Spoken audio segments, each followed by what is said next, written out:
Do the right thing. Joining us to talk more about this hot topic all morning long is Mark Tepper, Lauren Wright, and Todd Pyro. Todd, if I am correct, the situation here is that these documents were found 6 days before the midterm elections. What did the DOJ do? They sat on them. They hid these documents from the American people. That is called election interference. So nobody did the right thing here. Especially when Merrick Garland, the guy who's in charge of all of this, had about 2.5 months of knowledge about the Trump document situation when the Biden documents were discovered. So to your point, what's good for the goose is good for the gander. I know there's a lot of calls for contemporaneous special counsels, but you're going before that. You're going well before that with your point, Maria.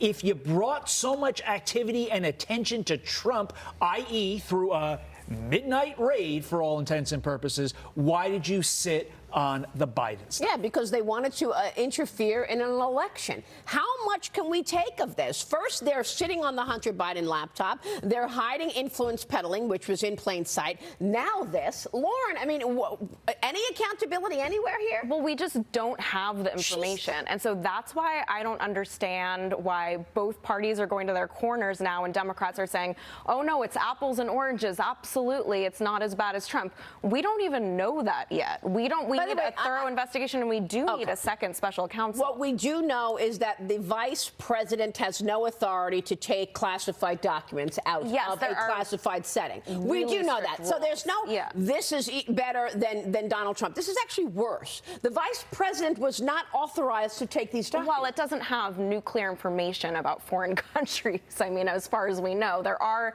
differences, but the political damage to Biden is devastating, which is, I think, the really good point we're making here, is that this, whatever it is, and we'll find out, looks like it was hidden. It looks like different treatment for presidents of different parties. Yeah.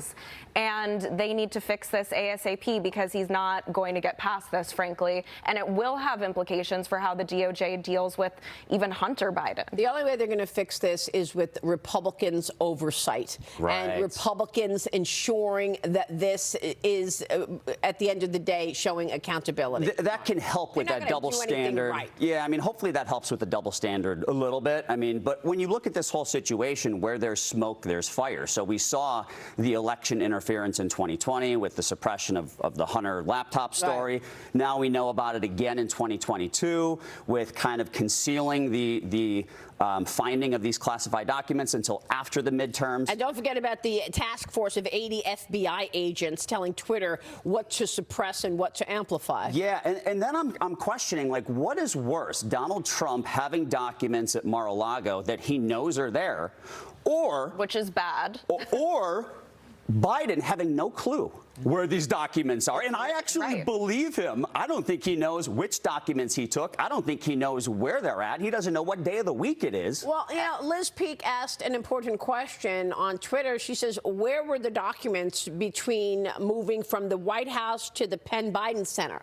Where were they then? There was no classified setting. I mean, who was holding them and who got access to them then? Yeah, and the Secret Service wasn't monitoring the entire shop then like they were at Mar-a-Lago. So anybody could have chain of custody problems with that. And just so people understand the seriousness of this, the rules are very clear for presidents and vice presidents. You can't even leave a sticky note on your desk for your successor after you leave the White House. I mean, you are not supposed to take anything with you.